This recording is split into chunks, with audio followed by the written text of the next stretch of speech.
You may have heard of processed foods and maybe how you should avoid them because they're bad for you, of course, right? Today, processed foods have categories to them like minimally processed or ultra processed.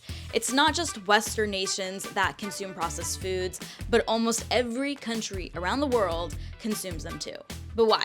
And can we as a society live without processed foods or at least ultra processed foods?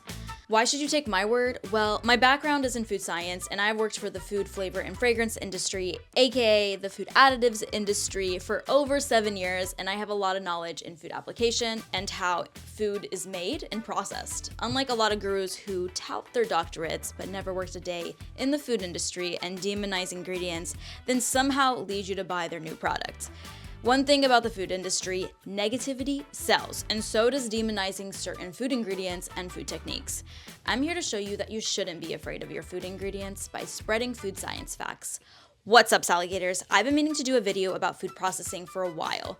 It was my favorite class in college because people don't realize how much engineering and science goes into food to figure out how to provide it to 8 billion people while still keeping it sustainable, safe, stable, and even healthy.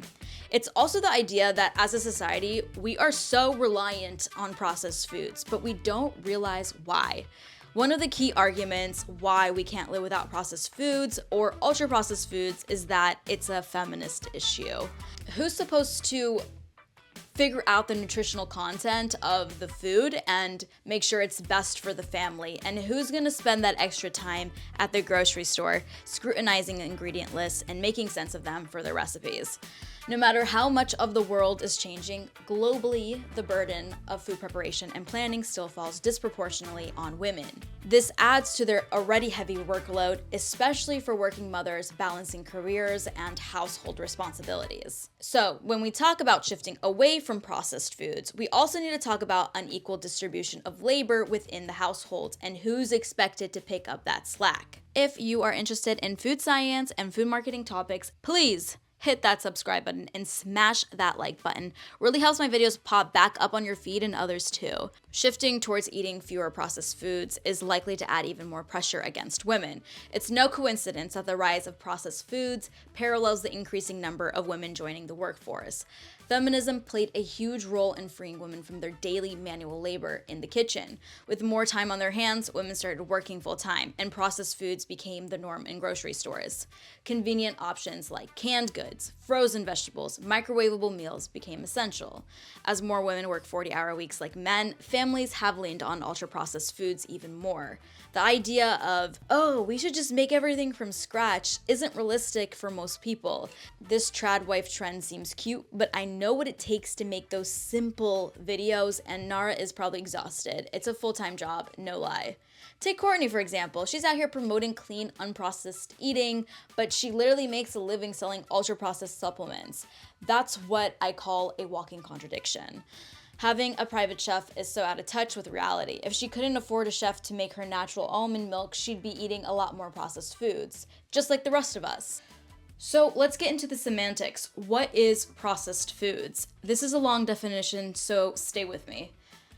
The USDA defines a processed food as one that has undergone any changes to its natural state, that is, any raw agricultural commodity subjected to washing, cleaning, milling, cutting, chopping, heating, pasteurizing, blanching, cooking, canning, freezing, drying, dehydrating, mixing, packaging, and other procedures that alter the food from its natural state. The food may include the addition of other ingredients such as preservatives, flavors, nutrients, and other food additives or substances approved for use in food products such as salts, sugars, and fats. The Institute of Food Technologists includes additional processing terms like storing, filtering, fermenting, extracting, concentrating, microwaving, and packaging. In my food science classes, we learn processed foods can range to cutting an apple in half. So think of all of the cut fruits and vegetables in the produce aisle, to spray drying a liquid powder or even a protein powder.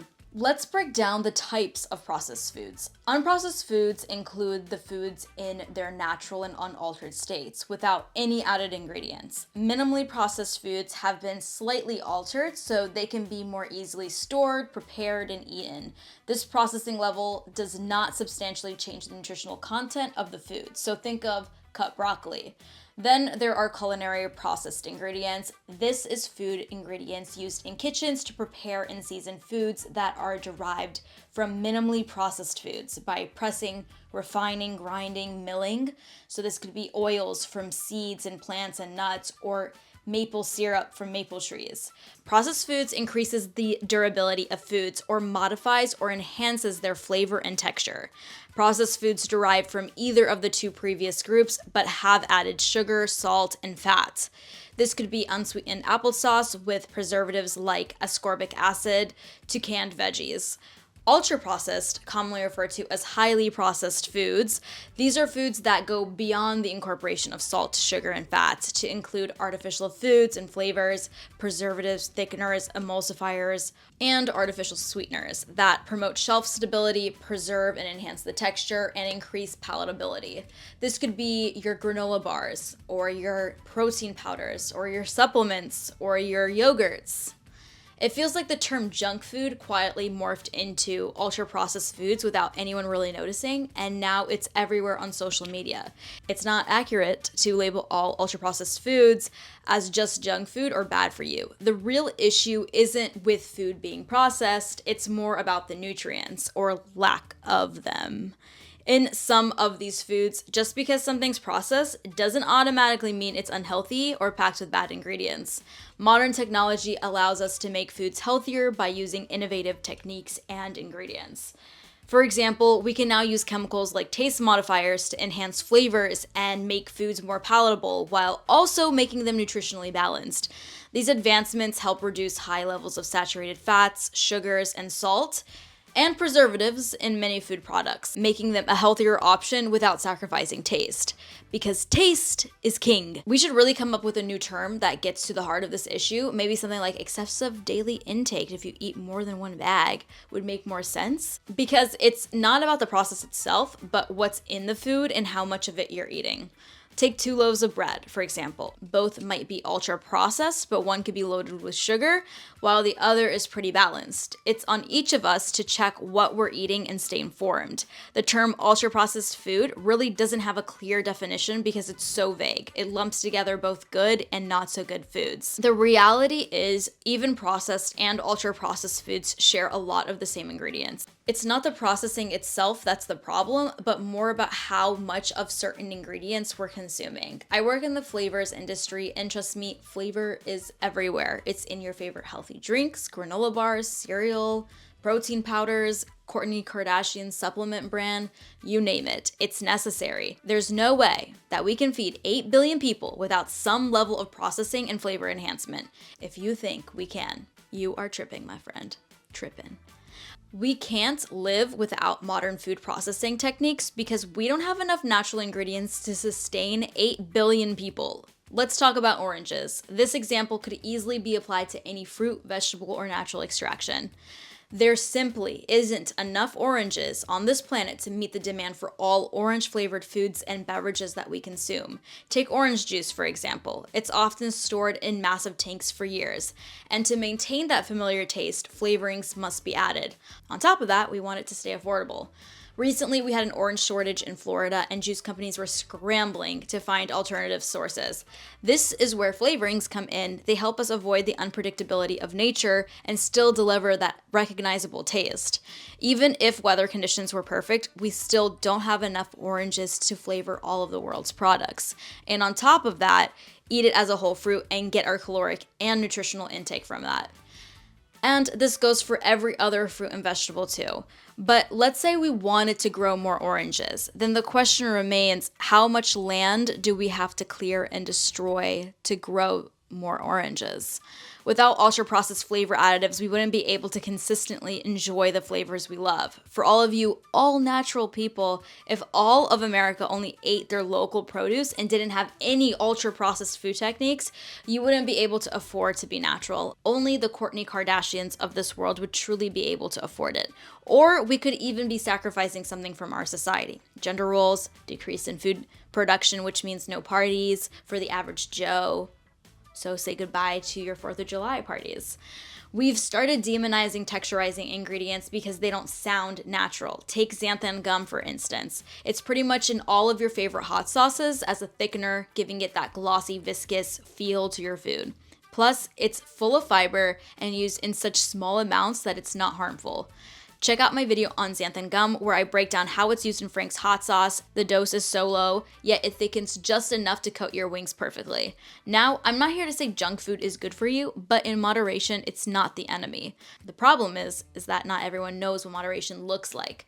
So what happens if you remove these ingredients? Well, that leads me to the third reason. We can't live without processed foods because it's unaffordable. A lot of companies have tried taking out food additives. They have a whole store dedicated to it, and consumers, they notice the difference. The products don't taste as good, they expire faster, or they have to be sold in tiny packages, so we eat them quicker before they can spoil. That's not good for anyone's wallets.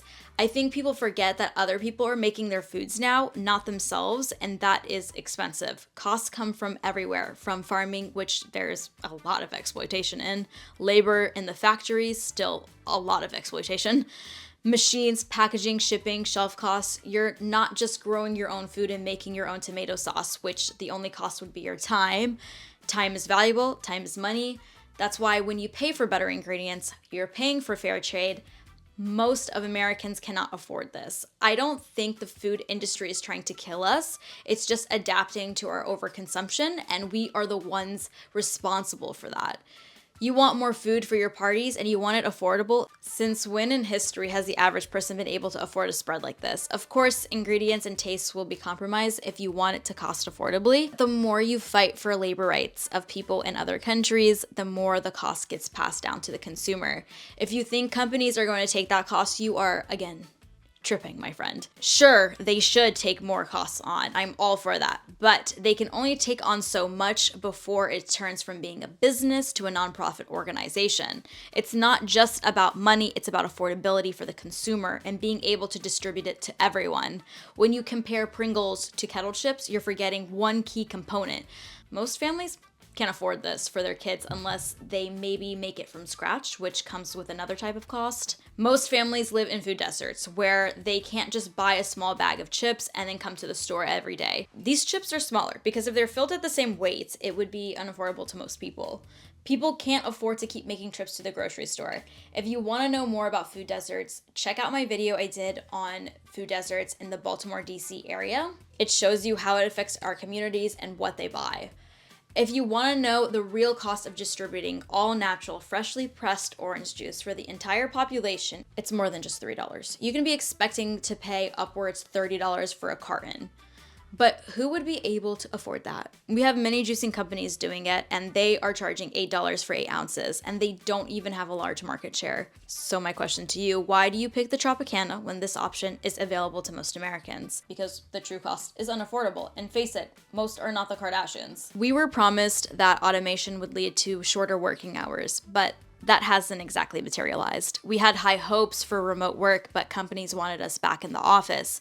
If we want to change how we consume food, it's going to require some serious sacrifices and discussions as a society. Are women going to take on more of the responsibility for preparing home-cooked meals by reducing their working hours? Are men going to step up and do the same? Will companies offer 3 to 4 day work weeks or shorter hours to give us the time we need to cook nutritious food at home? Because until we address these bigger issues, processed foods will continue to dominate. Personally, I'd love to see more flexible work-life balance that allows us the time to prepare whole, nutritious meals.